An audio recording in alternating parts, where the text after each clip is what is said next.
मोदी जी ने कहा, आज दूसरी W global summit on traditional medicine का समापन दिन है। पिछले 3 दिनों में यहाँ पारंपरिक चिकित्सा के क्षेत्र से जुड़े दुनिया भर के एक्सपर्ट्स ने गंभीर और सार्थक चर्चा की है। मुझे खुशी है कि भारत इसके लिए एक मजबूत प्लेटफॉर्म का काम कर रहा है और इसमें डब्ल्यू की भी सक्रिय भूमिका रही है।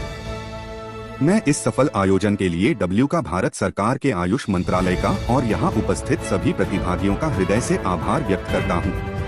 साथियों, यह हमारा सौभाग्य है और भारत के लिए गौरव की बात है कि W global centre for traditional medicine Bharat के जामनगर में स्थापित हुआ है। 22 में ट्रेडिशनल मेडिसिन की पहली समिट में विश्व ने बड़े भरोसे के साथ हमें यह दायित्व सौंपा था।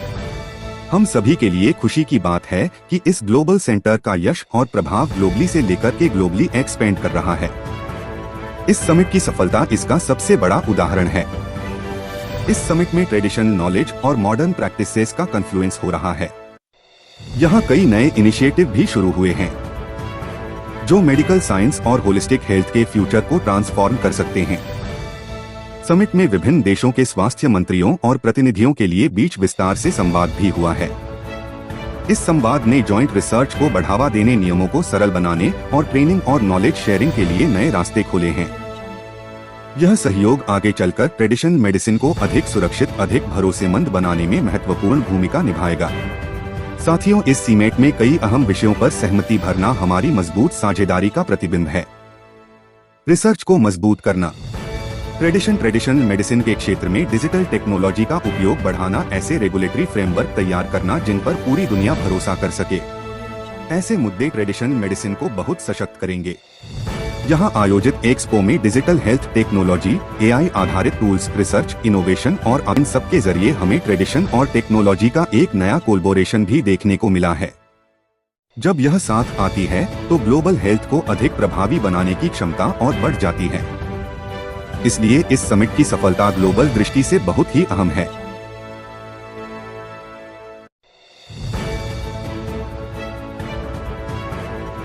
साथियों, पारंपरिक चिकित्सा प्रणाली का एक अहम हिस्सा योग भी है। योग ने पूरी दुनिया को स्वास्थ्य, संतुलन और सामंजस्य का रास्ता दिखाया है। प्राय भारत के प्रयासों और 175 से ज्यादा देशों के सहयोग से संयुक्त राष्ट्र द्वारा 21 जून को योग दिवस घोषित किया गया था। बीते वर्षों में हमने योग को दुनिया के कोने कोने तक पहुंचते देखा है। मैं योग के प्रचार और विकास में महत्वपूर्ण योगदान देने वाले हर व्यक्ति की सराहना करता हूं।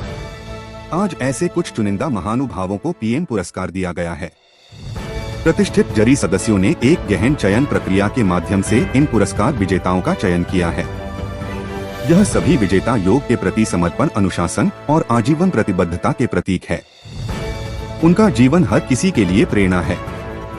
मैं सभी सम्मानित विजेताओं को हार्दिक बधाई देता हूँ, अपनी शुभकामनाएं देता हूँ।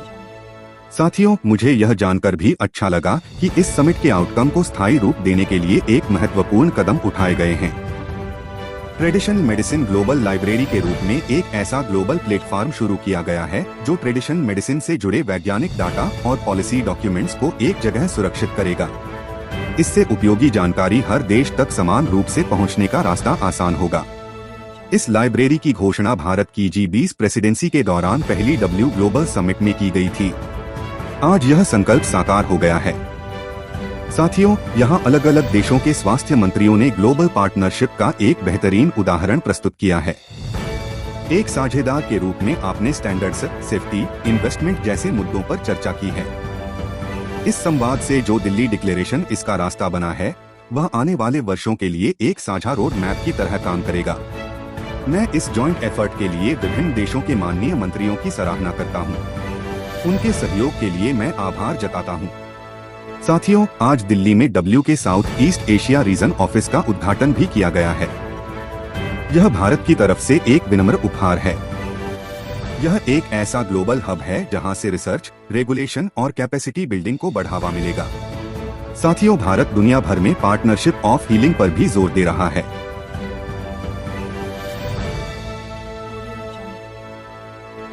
मैं आपके साथ 2 महत्वपूर्ण सहयोग साझा करना चाहता हूं। पहला, हम बमस्टक देशों यानी दक्षिण और दक्षिण पूर्व एशिया में हमारे पड़ोसी देशों के लिए एक सेंटर ऑफ एक्सीलेंस स्थापित कर रहे हैं। दूसरा, हमने जापान के साथ एक कोलैबोरेशन शुरू किया है। ये विज्ञान पारंपरिक पद्धतियां और स्वास्थ्य को एक साथ जोड़ने का प्रयास है। साथियों, इस बार इस समिट की थीम है restoring balance, the science and practice of health and wellbeing. Restoring balance यह होलिस्टिक हेल्थ का फाउंडेशन थॉट रहा है। आप सब एक्सपर्ट अच्छी तरह जानते हैं, आयुर्वेद में बैलेंस अर्थात संतुलन को स्वास्थ्य का पर्याय कहा गया है। जिसके शरीर में यह बैलेंस बना रहता है वही स्वस्थ है, वही हेल्दी है। आजकल हम देख रहे हैं डायबिटीज, हार्ट अटैक, डिप्रेशन से लेकर कैंसर तक अधिकांश बीमारियों के बैकग्राउंड में लाइफस्टाइल और इम्बैलेंस एक प्रमुख कारण नजर आ रहा है।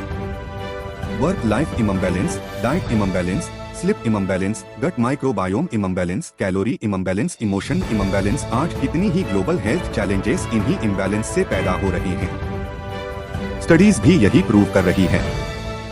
डाटा भी यही बता रहा है कि आप सब हेल्थ एक्सपर्ट्स कहीं बेहतर इन बातों को समझते हैं। लेकिन मैं इस बात पर जरूर जोर दूंगा कि रिस्टोरिंग बैलेंस आज यह केवल एक ग्लोबल कॉज ही नहीं है, बल्कि यह एक ग्लोबल अर्जेंसी भी है। इसे एड्रेस करने के लिए हमें और तेज गति से कदम उठाने होंगे। साथियों, 21वीं सदी के इस कालखंड में जीवन के संतुलन को बनाए रखने की चुनौती और भी बड़ी होने वाली है। टेक्नोलॉजी के नए युग की दस्तक एआई और रोबोटिक्स के रूप में ह्यूमन हिस्ट्री का सबसे बड़ा बदलाव आने वाले वर्षों में जिंदगी जीने के हमारे तरीके अभूतपूर्व तरीके से बदलने वाले हैं। इसलिए हमें यह भी ध्यान रखना होगा, जीवन शैली में अचानक से आ रहे इतने बड़े बदलाव शारीरिक श्रम के बिना संसाधनों और सुविधाओं की सहूलियत इसे ह्यूमन बॉडीज के लिए अप्रत्याशित चुनौतियां पैदा होने जा रही हैं। इसलिए ट्रेडिशनल हेल्थ केयर में हमें केवल वर्तमान की जरूरत पर ही नहीं फोकस नहीं करना है, हमारी साझा रिस्पांसिबिलिटी आने वाले फ्यूचर को लेकर के भी है। साथियों, जब पारंपरिक चिकित्सा की बात होती है तो एक सवाल स्वाभाविक रूप से सामने आता है। यह सवाल सुरक्षा और प्रमाण से जुड़ा है। भारत आज इस दिशा में भी लगातार काम कर रहा है। यहाँ इस समिति में आप सभी ने अश्वगंधा का उदाहरण देखा है। सदियों से इसका उपयोग हमारी पारंपरिक चिकित्सा प्रणालियों में होता रहा है। कोविड-19 के दौरान इसकी ग्लोबल डिमांड तेजी से बढ़ी और कई देशों में इसका उपयोग होने लगा। भारत अपनी रिसर्च और एविडेंस बेस्ड वैलिडेशन के माध्यम से अश्वगंधा को प्रामाणिक रूप से आगे बढ़ा रहा है। इस समिट के दौरान भी अश्वगंधा पर एक विशेष ग्लोबल डिस्कशन का आयोजन किया गया। इसमें इंटरनेशनल एक्सपर्ट ने इसकी सुरक्षा, गुणवत्ता और उपयोग पर गहराई से चर्चा की। भारत ऐसी टाइम टेस्टेड हब्स को ग्लोबल पब्लिक हेल्थ का हिस्सा बनाने के लिए पूरी तरह कमिटेड होकर काम कर रहा है। साथियों, ट्रेडिशनल मेडिसिन को लेकर एक धारणा थी कि इसकी भूमिका केवल वेलनेस या जीवन शैली तक सीमित है, लेकिन आज ये धारणा तेजी से बदल रही है। क्रिटिकल सिचुएशन में भी ट्रेडिशनल मेडिसिन प्रभावी भूमिका निभा सकती है। इसी सोच के साथ भारत इस क्षेत्र में आगे बढ़ रहा है। मुझे बताते हुए खुशी हो रही है कि आयुष मंत्रालय और WHO ट्रेडिशनल मेडिसिन सेंटर में ने नई पहल की है। दोनों ने भारत में इंटीग्रेटिव कैंसर केयर को मजबूत करने के लिए एक जॉइंट एफर्ट्स किया है। इसके तहत पारंपरिक चिकित्सा प्रणालियों को आधुनिक कैंसर उपचार के साथ जोड़ने का प्रयास होगा। इस पहल से एविडेंस बेस्ड गाइडलाइन तैयार करने में भी मदद मिलेगी। भारत में कई अहम संस्थान स्वास्थ्य से जुड़े ऐसे ही गंभीर विषयों पर क्लिनिकल स्टडीज कर रहे हैं। इनमें एनीमिया, अर्थराइट्स और डायबिटीज जैसे विषय भी शामिल है। भारत में कई सारे स्टार्टअप्स भी इस क्षेत्र में आगे आए हैं। प्राचीन परंपरा के साथ युवा शक्ति जुड़ रही है। इन सभी प्रयासों से ट्रेडिशनल मेडिसिन एक नई ऊंचाई की तरफ बढ़ती दिख रही है। साथियों, आज पारंपरिक चिकित्सा एक निर्णायक मोड़ पर खड़ी है। दुनिया की बड़ी आबादी लंबे समय से इसका सहयोग लेती आई है, लेकिन फिर भी पारंपरिक चिकित्सा को वह स्थान नहीं मिल पाया था जितना उसमें सामर्थ्य है। इसलिए हमें विज्ञान के माध्यम से भरोसा जीतना होगा। हमें उसकी पहुंच को और व्यापक बनाना होगा। यह जिम्मेदारी किसी एक देश की नहीं है, यह हम सबका साझा दायित्व है।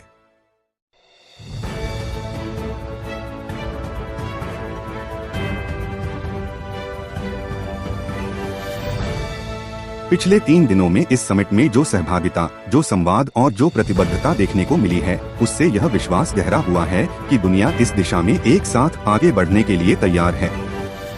आइए हम संकल्प लें कि पारंपरिक चिकित्सा को विश्वास, सम्मान और जिम्मेदारी के साथ मिलकर के आगे बढ़ाएंगे। एक बार फिर आप सभी को इस समिट की मैं बहुत बहुत बधाई देता हूँ। बहुत बहुत धन्यवाद।